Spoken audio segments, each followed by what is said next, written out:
이재명 경기지사 뉴스 공장.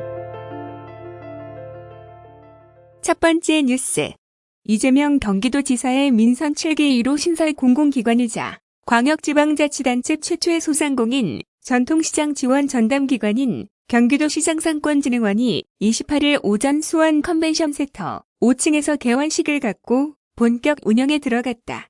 이날 개원식에는 이재명 지사, 조광주 도의회 경제노동위원회 위원장, 김중식 신민재 도의회 경제노동위 부위원장, 백운만 경기지방중소벤처기업청장 등을 비롯한 경제노동위 소속 도의원, 유관기관, 소상공인 및 상인단체 임원진 등 50여 명이 참석했다. 경기도시장상권진흥원은 보다 체계적이고 전문적인 지원을 통해 도내 자영업자와 전통시장, 소상공인의 자생력 강화와 지역경제의 모세혈관인 골목상권 활성화를 도모하고자 경기도가 출연해 설립한 비영리 재단법인이다. 진흥원은 총 54명의 임직원이 근무하는 가운데 크게이본부 7팀으로 구성된다. 초대 이사장에는 방기홍 한국중소상인자 영업자 종연합 회장이, 초대 진흥원장에는 임진천 경기도 정책개발지원단장이 각각 부임해 총괄적인 운영을 맡는다. 진흥원에서는 앞으로 3개의 권역별 경영지원센터를 통해 전통시장, 소상공인의 경영회로에 대한 통합 처방과 함께 창업부터 성장, 폐업, 재기까지 생애주기별 원스톱 해결책을 지원할 계획이다. 또한 상권 전체의 자체 역량을 강화할 경기도형 상권진흥구역의 개발, 보급을 추진함은 물론 31개 시군의 경기지역화폐 활성화를 위한 홍보, 유통 확대와 가맹점 통합 관리를 수행하는 허브 역할도 담당한다. 아울러 지역별 특성을 반영한 소상공인, 전통시장 정책을 추진하기 위한 조사, 분석 및 연구개발을 실시하고 중앙정부, 시군, 소상공인, 전통시장 단체와의 협업, 거버넌스의 중심 역할을 하게 된다. 이 밖에도 제조업의 근간인 소공인의 체계적 육성, 영세상인의 조직화와 협업화, 상인교육 등 자체 역량 강화, 사후관리 등의 기능도 갖출 전망이다. 이재명 지사는 이날 피가 잘 통해야 건강한 것처럼 경제도 순환이 잘 돼야 살아난다며 우리가 가진 자원, 기회가 순환이 잘 되도록 하는 것이 정부의 역할이다. 경기도가 새롭게 모범을 만들어 나갈 것이라고 말했다. 이 지사는 이어 경기시장상권진흥원이 소상공인, 자영업자의 힘이 되길 바란다며 우리 경제의 미래는 골목상권에 달려있다고 생각한다. 모두가 함께 미래와 희망을 나눌 수 있는 사회를 만들겠다고 덧붙였다. 임진 경기도시장상권진흥원장은 경제 활성화를 위해서는 무엇보다 골목상권을 살리는 것이 중요하다며 경기도시장상권진흥원이 지역경제 활성화의 마중물이 되도록 적극 노력하겠다고 밝혔다. 다음은 경기도 부천시 제1차 문화도시 지정 관련 뉴스입니다. 경기도와 부천시가 업무 협약을 체결하고 오는 12월 문화체육관광부가 최초로 선정하는 제1차 문화도시에 부천시가 선정될 수 있도록 공동의 노력을 기울여 나가기로 했다. 경기도는 문화도시 지정을 위한 대외적 지지 의사표명 및 각종 행정 지원을 실시하고 부천시는 관련 실무를 추진함으로써 상호 협력해 나간다는 계획이다. 이재명 경기도지사와 장덕천 부천시장은 28일 경기도청에서 김경엽 국회의원, 염종현 경기도의회 더불어민주당 대표, 임성환 문화체육관광위원, 손경련 부천문화재단 대표이사 등이 참석한 가운데 이 같은 내용을 담은 부천문화도시 지정을 위한 경기도 부천시 업무협약서에 공동 서명했다. 이재명 지사는 지금까지는 문화라는 것이 삶의 한 영역이었다면 앞으로는 산업의 한 영역으로 중요하게 자리 잡게 되지 않을까 생각한다라며 부천시가 문화중심 도시로서 다른 도시들의 모범이 되었으면 좋겠고 거기에 더해 산업 영역에서도 문화 콘텐츠를 중심으로 선도적 역할을 해주길 기대한다고 밝혔다. 이 지사는 이어 부천시가 애니메이션 쪽에 매우 특화되어 있다고 보고 있으며 경기도민들의 먹거리에 중요한 역할을 하게 되지 않을까 생각하고 있다라며 모범적인 문화도시로서 역할을 충실하게 해주길 기대하며 경기도도 적극적으로 지원하고 함께 하겠다고 강조했다. 장덕천 시장도 문화도시 지정을 위한 매우 중요한 시점에 와 있다고 생각한다라며 오늘 협약을 계기로 경기도와 잘 협력해 나가겠다고 말했다. 문화체육관광부가 추진하고 있는 문화도시 지정 사업은 전국의 지자체가 보유하고 있는 지역만의 역사 전통, 예술, 문화산업 등 특색 있는 문화자산을 브랜드로 활용해 지역 발전을 도모하도록 하는 사업이다. 지정 분야는 사회문화 중심형, 문화산업 중심형, 지역자율형, 역사전통 중심형 등 4개 부문으로 문화도시로 지정되는 지자체는 향후 5년간 국비 지원, 컨설팅, 도시재생 뉴딜 사업 연계 등 각종 지원 혜택을 부여받게 된다. 문화체육관광부는 오는 2022년까지 30개 내외의 지자체를 문화도시로 지정할 계획으로 1차 문화도시 지정은 현장 실사와 최종 심사 등을 거쳐오는 12월 완료될 예정이다.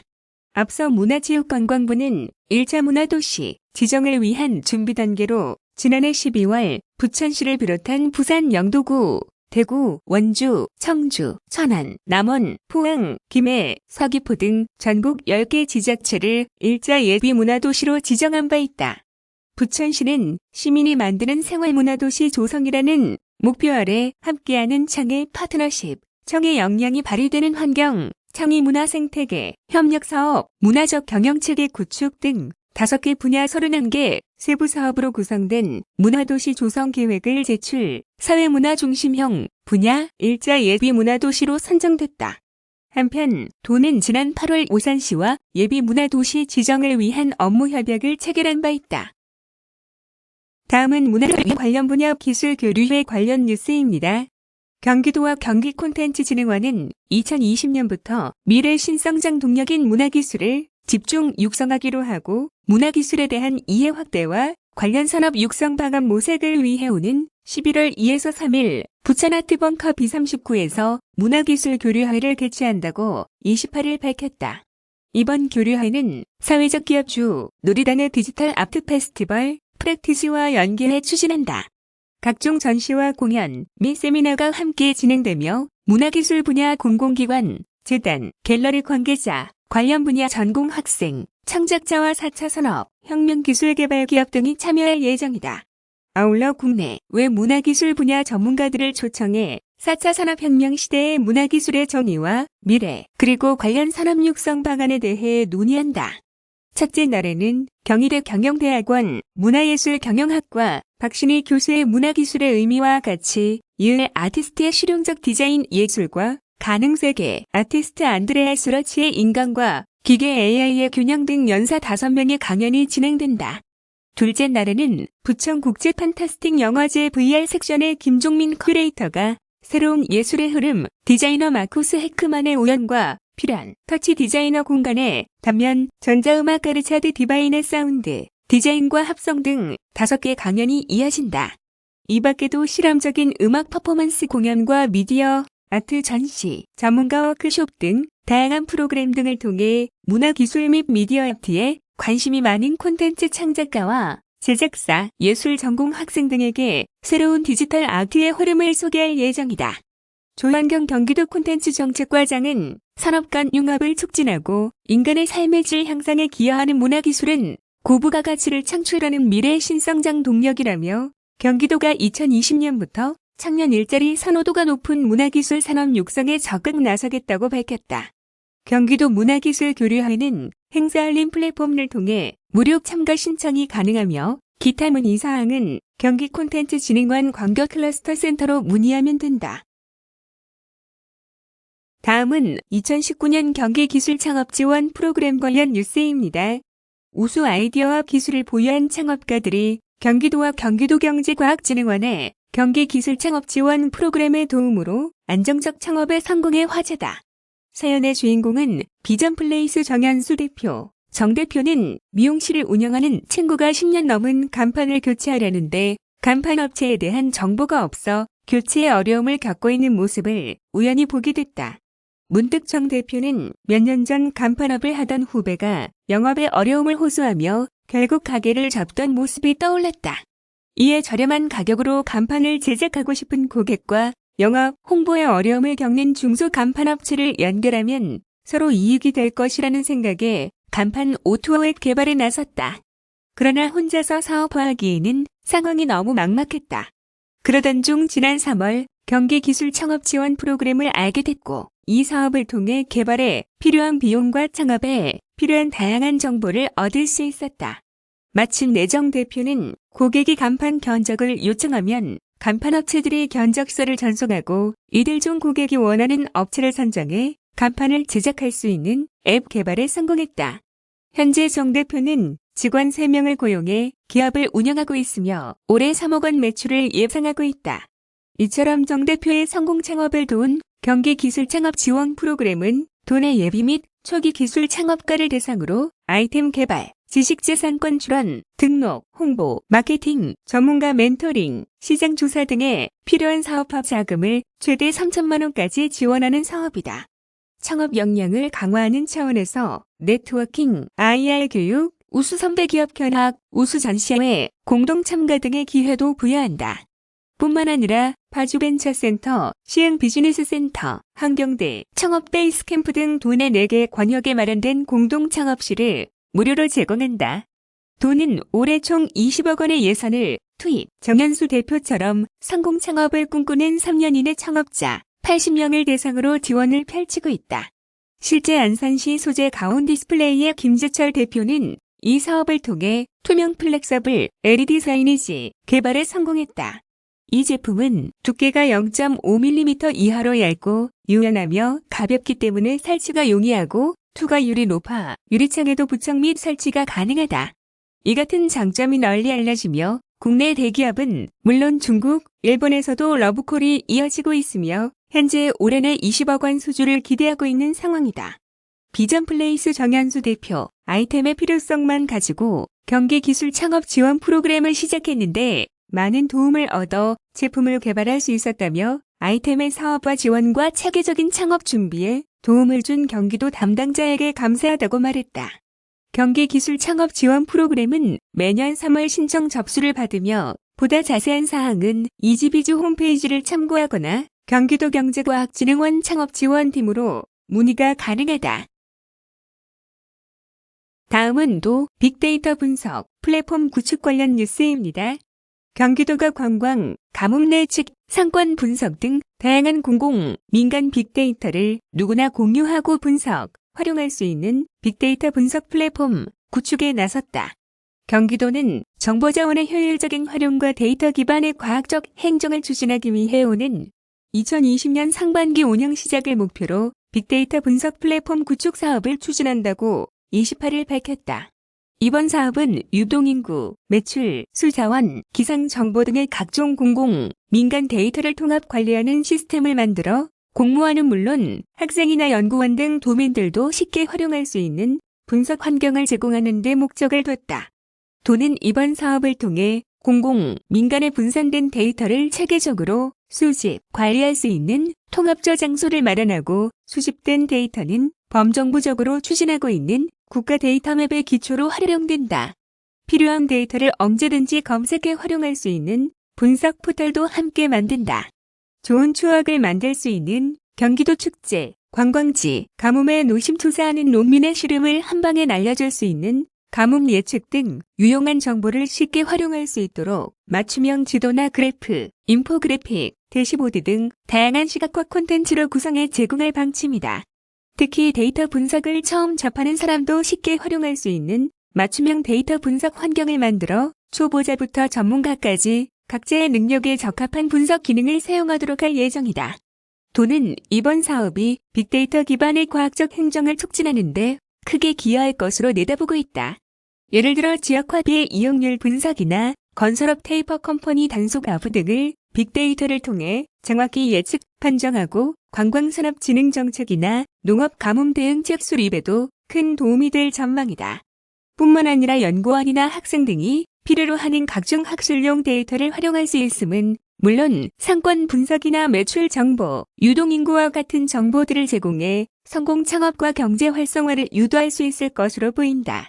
입문용 경기도 미래성장 정책과는 경기도는 그간 공공 데이터의 보유, 분석 활용 등에서 선도적 역할을 해왔지만 통합된 시스템이 부재했다.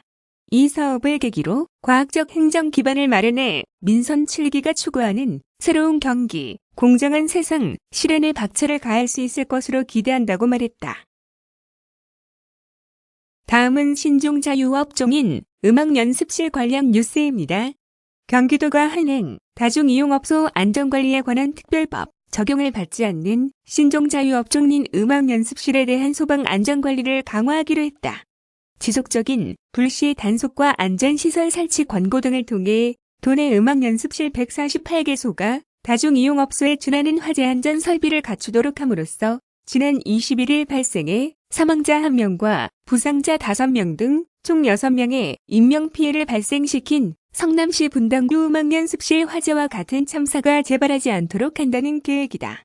김용 대변인은 28일 경기도청에서 브리핑을 열고 성남시 분당구 음악연습실 화재 관련 안전관리 대책을 발표했다.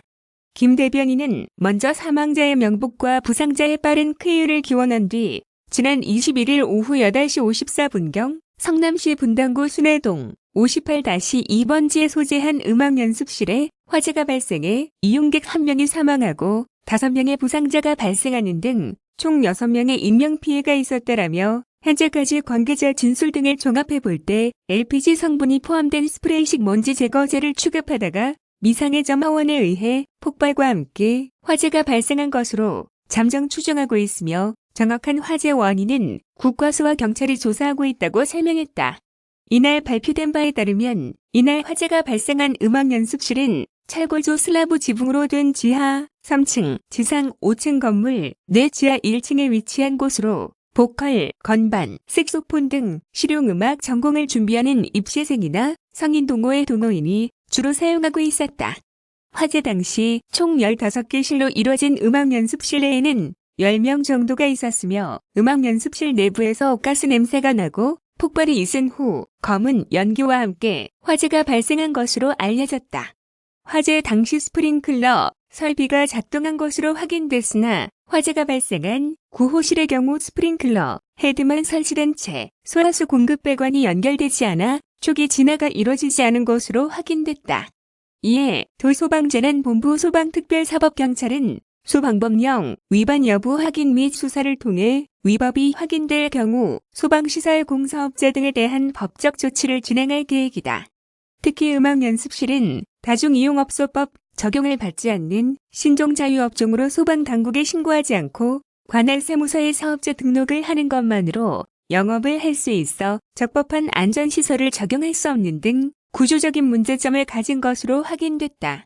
내부 구조를 소규모로 구획한 것은 물론 취사와 숙식을 할 수 있도록 샤워장, 주방 등이 설치돼 화재 위험성이 높을 수밖에 없다.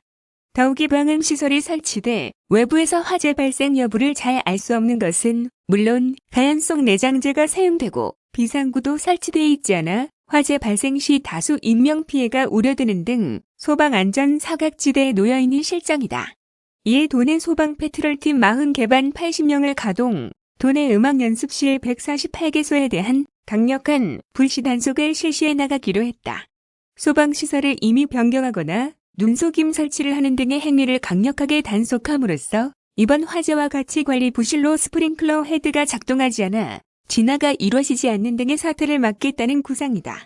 이와 함께 서하문 발송과 현장 방문, 멘토링 등을 통해 노래방과 같이 다중이용업소에 준하는 안전시설이 설치될 수 있도록 권고해 나가는 한편 음악연습실이 다중이용업소법 적용을 받을 수 있도록 중앙부처 건의 및 법령 개정 등을 추진해 나갈 계획이다. 아울러 도는 음악연습실의 안전관리를 강화한 뒤 단속 범위를 키즈카페 등과 같은 신종 자유업종 전체로 점진적으로 확대해 나갈 방침이다. 현행 다중이용업소법 적용을 받는 시설에는 단란주점, 유흥주점, 골프연습장, 찜질방, 산후조리원 등 19개 업종이 포함되며 음악연습실, 방탈출 카페, 키즈카페 등은 다중이용업소법 적용을 받지 않는 신종자유업종으로 구분된다. 다중이용업소법에 적용을 받게 되면 스프링클러, 비상구 등 소화 및 피난 설비를 의무적으로 설치해야 하는 것은 물론 영업주가 자체적으로 분기마다 소방시설 등을 점검하고 소방안전원에서 정기적으로 안전교육을 받아야 하는 등 규제가 강화된다. 김 대변인은 도민의 안전은 경기도가 책임진다는 사명감을 갖고 도민의 생명과 재산을 위협하는 불법 행위에 단호하게 대처하겠다라며 더 이상 이 같은 사고로 인해 화재 현장에서 인명피해가 발생하지 않도록 재발 방지에 최선을 다하겠다고 강조했다. 다음은 감정노동 인권침해 예방 관련 뉴스입니다.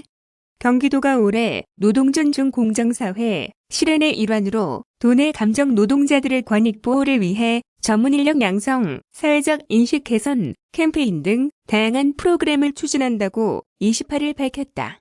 이번 사업은 최근 폭언, 폭행 등 감정 노동자들에 대한 갑질이 사회적 문제로 부각되고 있는 만큼 감정 노동자들의 인권 침해 예방과 상호 존중의 건강한 노동 문화를 정착시키는 데 목적을 뒀다.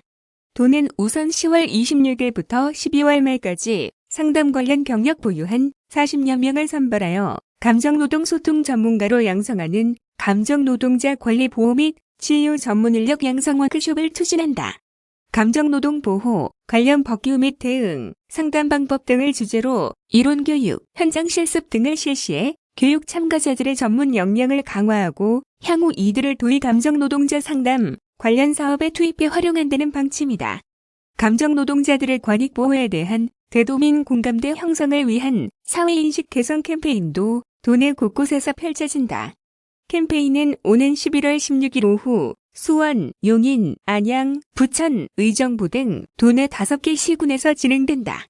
전철역 부근 등 유동인구가 많은 번화가를 중심으로 홍보물 배포, 현수막 게시, 피켓 캠페인 등의 활동을 실시할 예정이다. 아울러 감정노동자들이 근무하는 사업장을 중심으로 노동자들이 꼭 알아야 할 대응 매뉴얼을 제작, 배부하는 작업도 함께 이뤄진다. 올 12월에는 시민과 감정노동자가 함께하는 감성 힐링, 토크 콘서트, 평등소통 대화로가 개최된다. 싱어송라이터 박창근 밴드를 초청, 연말을 맞아 포크송 등 다양한 음악을 들려주며 감정노동자들의 마음을 치유하고 희망의 메시지를 서로 공유하는 자리를 만들 방침이다. 도노동권익과장은 감정노동자 보호법이 시행된 지 1년이 지났지만 여전히 현장은 폭언, 폭행 등 소위, 갑질에 시달리고 있는 상황이라며 이번 사업이 갑질 문화를 개선하고 기업과 감정노동자, 소비자가 서로 소통, 이해하는 건강한 노동 문화를 만드는 초석이 되길 바란다고 밝혔다. 다음은 메디컬 경기 수출 상담회 관련 뉴스입니다. 경기도는 다음 달 21일 수완로보텔에서 열리는 2019 메디컬 경기 해외 의료기기 바이어 초청 수출 상담회에 참가할 도내 의료기기 제조, 생산 기업 및 업체를 다음 달 8일까지 모집할 계획이라고 20일 밝혔다. 이번 수출 상담회에는 보건의료 분야 신남방 거점 시장으로 떠오르고 있는 베트남과 중앙아시아의 신흥시장인 우즈베키스탄 내 의료기기 수입 및 유통업체 10여 개사 바이어들이 초청돼 참가 기업들과 1대1 상담을 진행할 예정으로 해외 수출 시장 개척을 위한 좋은 기회가 될 것으로 기대된다. 참가 대상은 도내의 본사, 연구소 또는 제조시설을 두고 있는 의료기기 산업 관련 법인으로 참가비는 무료다. 참가를 원하는 도내 의료기기, 제조, 생산 기업 및 업체는 경기도 홈페이지에서 공고를 확인해 신청 양식을 내려받아 작성한 뒤 담당자 이메일을 통해 제출하면 되며 기타 자세한 사항은 경기도 보건의료정책과에 문의하면 된다. 도는 도내 기업들이 원활한 수출 상담을 통해 해외 진출의 기회를 잡을 수 있도록 적극적인 1대1 수출 상담 주선 및 통역 지원을 실시할 계획이다. 이와 함께 이날 행사에는 우즈베키스탄 제약발전청과 베트남 하노이시 보건국 관계자 등도 초청돼 경기도의 선진 의료기술, 시설에 대한 홍보 및 정부 간 의료 분야 협력 강화를 위한 시간도 가질 예정이다.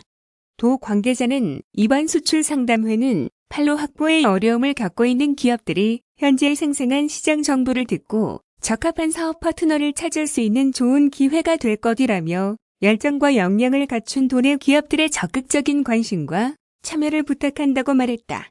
한편 의료기기 시장은 고령화 및 건강 수요 증가에 따라 빠른 성장세를 보이고 있는 잠재력 높은 시장으로 전 세계 주요국이 글로벌 시장 선점을 위해 투자를 확대하고 제도를 정비하는 등 경쟁이 치열해지고 있는 추세다.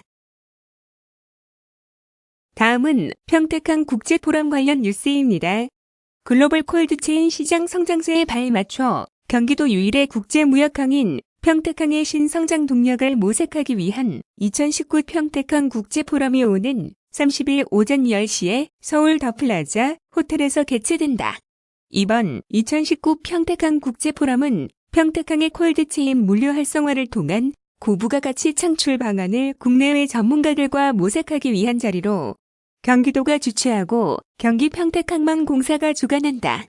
포럼은 해운, 항만, 물류 관련 기관 및 업체, 수출입 기업, 주한 외국 대사관, 학계 등 국내외 관계자 150여 명이 참석한 가운데 항만, 육상연계, 평택항 수출입 콜드체인 물류 활성화 방안을 주제로 기조 발표 및 주제 발표, 종합 토론회 형식으로 진행된다. 우선 박민영 인하대 교수가 국가물 유정책과 평택항의 역할, 페이리우 중국 콜드체인 물류위원회 부비서장이 중국 콜드체인 항만조상 사례, 청광핑 중국 연운항 항만 지주집단 총경제사가 육상 및 항만을 연계한 평택항 수출입 물류 사례를 주제로 각각 기조 발표를 실시할 예정이다. 기조 발표 후에는 두 차례의 주제 발표 및 토론회가 마련돼 있다. 첫 번째로 2001 농림축산검역본부 영남지역본부장이 콜드체인 물류 검역 통관 이해에 대해 주제 발표를 진행한 후 서문성, 금강대 교수가 좌정으로 나서 평택항 수출입 콜드체인 활성화 국제협력 방안에 대해 토론한다. 이어 두 번째로 이성우 한국해양수산개발원 본부장이 평택항 수출입 콜드체인 물류 활성화 방향을 주제로 발표한 다음 이동현 평택대 교수가 좌장으로 참여해 평택항 수출입 콜드체인 물류 사례 및 활성화 과제에 대해 열띤 토론을 벌일 전망이다. 홍지선 경기도 철도항만물류국장은 이번 포럼이 향후 시장 확대가 예상되는 콜드체인 산업에 최신 정보를 제공하고 평택항의 신성장 동력을 확보함으로써 새로운 물동량 창출과 물류 활성화에 기여할 수 있는 주축돌이 되기를 기대한다라고 밝혔다. 포럼 참석 등록 및 기타 자세한 문의는 경기 평택항만공사 물류 마케팅팀으로 하면 된다. 한편 콜드체인이란 농산물 등의 식료품을 유통 과정에서 저온으로 유지해 신선도와 품질을 유지하는 시스템으로 최근 신선식품 소비, 증가세, 1인 가구 증가로 인한 간편식 시장 확대 등으로 빠른 성장세를 보이고 있다.